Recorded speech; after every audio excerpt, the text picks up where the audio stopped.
This year has seen some incredible smart TV offerings across the board, so whether you're an OLED or mini LED person, we have something for you. But there are many considerations to think through here, like refresh rates, I/O ports, audio codec availability, and raw screen performance. But that's not all. The actual smart component to the name refers to the operating system behind these next generation displays. Our TTN team has reviewed over 25 models to give you 5 distinct options for the masses. In this video, we present you with the best 4K smart TVs of 2024. Links to these products will be provided in the description box below, and please like, comment, and subscribe for more product review videos. At Techie Tech News, we evaluate products for you, so you don't have to. Starting with Smart TV number 4, HighSense U6K. The HighSense U6K keeps a lot of what makes the HighSense U8K so great, namely its mini LED backlight that enables better contrast with above par black levels and a quantum dot filter for enhanced color saturation. The U6K trades the U8K's native 120Hz panel for one that is 60Hz refresh rate, but considering that this TV is offered at a price below $500, it's a trade-off most folks should be fine with. So why isn't this TV rated one of the best TVs of the year if it's such a good value? The U6K doesn't have as powerful of a processor on board, which means that its upscaling and motion processing are mediocre at best. Its lack of any HDMI 2.1 ports means that gamers will be stuck at 4K at 60Hz. Not to mention that there is no ATSC 3.0 tuner here. So for under $500, it's a cheap TV that we think you can buy, but it's important for you to know why it's sitting down here on the list and not at the number 1 spot. While moviegoers and content watchers are probably not going to be fazed by a 60Hz panel, gamers probably will be. While games do look fine at 60Hz, it doesn't allow you to take full potential of most consoles like Xbox Series X and the PS5. But if you're not a gamer, it's not a huge deal, but it is something we wanted to note in our review. You've heard it before, but mini LED is clutch here, helping the HighSense U6K punch well above its weight in terms of performance. The U6K doesn't have many full array local dimming zones as the U8K to control brightness, but we were impressed with how bright the U6K actually got.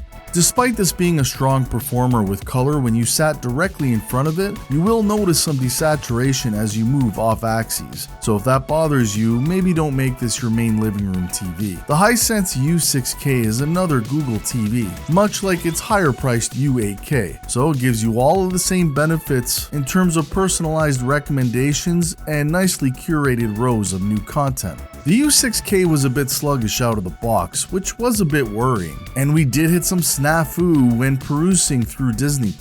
It's not guaranteed that you'll have the same problem, but it's worth mentioning here in case you run into them yourself. And in the future, if you need to find more tech deals, simply visit TechieTechDeals.com. Smart TV number 3, TCL QM8 QLED.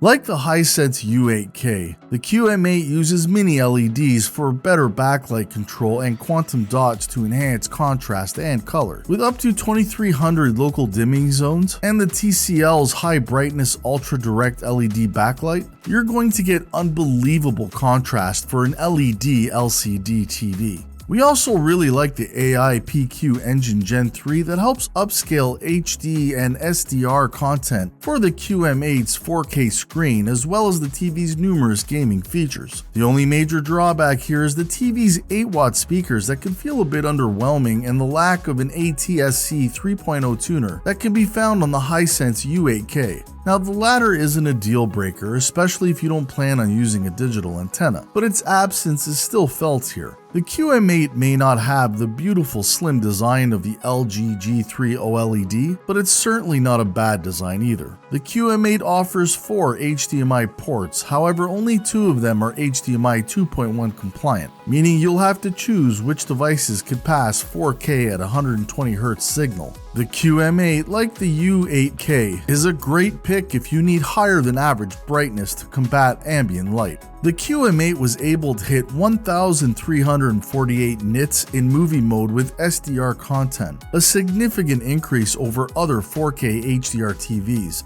And with HDR content, the QM8 was able to hit above 2,000 nits in a 5%, 10%, and even a 25% window size. This brightness paired with a mini LED backlight offers a great contrast that approaches OLED levels. Colors are vibrant as well, with our test showing that the QM8 can cover 80% of the BT 2020 color spectrum. And just like the U8K, however, its out-of-the-box color accuracy leaves a lot to be desired, with a delta E score of 4.4614. With some tweaking, this number can drop significantly, but it's worth noting. TLC has shifted to using Google TV with its 2023 models moving forward, including the QM8. Google TV is clean and runs smooth on this model, and thanks to the remote's built-in microphone and TV's integrated microphone, you can search for shows and movies using only your voice. And if you want some privacy, you can turn off the voice assistant via a physical switch on the TV itself.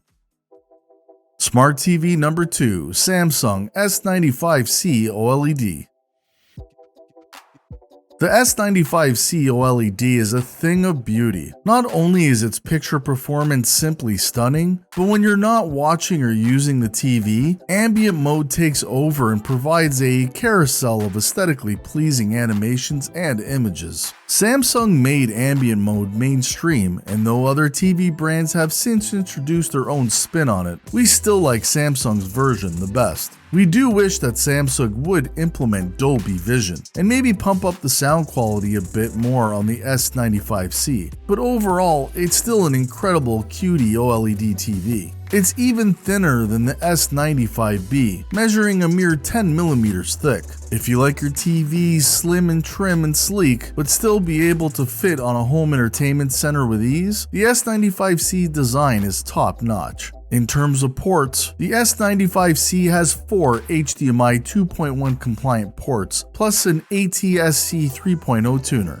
The S95C was able to reproduce about 141.5% of the Rec. 709 color space in standard mode, and a delta E accuracy score of 1.4 in filmmaker mode. For gamers, the S95C measures an excellent 9.2 millisecond lag time, and that's the lowest input lag of any TV we've tested. And the set's off-angle viewing is better than most, with the colors holding up well past their ideal 45 degrees. Samsung's Tizen OS is a bit of a mixed bag this year. It can be difficult to navigate, especially if you want to make tweaks to your own picture settings, but you can still find all the major streaming apps. Plus, there is plenty of free content coming from Samsung TV Plus. On the plus side, the S95C can act as a SmartThings hub. So if you're growing your smart home interface or embracing the Matter smart home protocol, this TV controls all of your devices, even if your home uses gadgets from all different manufacturers. And smart TV number 1, HighSense U8N. What makes the HighSense U8N really stand out is the increase in brightness. This TV can output over 3,000 nits in HDR, which means that you are more than covered if you feel like TVs often look too dim and are hard to see. Its color vibrancy is also off the charts, second only to a Sony TV that costs 3 times as much money. In short, the U8N offers performance we'd expect from a $2,000 TV for under $1,000. Any downsides? Well, 2. HighSense just can't compete with Sony's, Samsung's, and LG's post-image processing. Motion processing and upscaling aren't awful and most of the time look really good, everything considered. But other companies' post-processing techniques are just on a whole different level. You're also stuck with just 2 HDMI 2.1 ports here. Despite these flaws, everyone is going to be blown away by this TV. When it comes to mounting, just make sure that you grab a standard 600x400 M6 Vesta mount. And as always, it comes with a couple of stands in the box if you want to mount it just on top of your entertainment center. You can't watch the HighSense U8N and not be impressed. Not only does it nail the perfect picture brightness in every setting thanks to the incorporation of a light sensor, but the color vibrancy is next level. The U8N was able to go toe-to-toe with the much more expensive LG C4 OLED and even surpassed it in key metrics like SDR brightness and color saturation. And on another great note, this TV's apps are managed by its Google TV OS, and we genuinely like Google TV as a smart platform, and we think you will too. It does a phenomenal job at surfacing and recommending content for you to watch, and has access to all the main streaming services. Even better, it doesn't really push you to use one of its services over another in the same way Amazon Fire TV might. The only potential issue is that you might notice a bit of a slowdown when you switch from one streaming app to the next. Folks, we hope you've enjoyed this video and have learned the details that you need to make an informed decision. It's a well-reviewed list of 4K smart TVs with one being right for you. Still, if you're unsure as to which model you should choose, just comment down below and I will personally assist you. Everyone has their own unique challenges and I would love to problem solve them for you. And please let us know which 4K smart TV you would choose. Links to these items will be posted in the video description box below, and when you're done, check out the next video.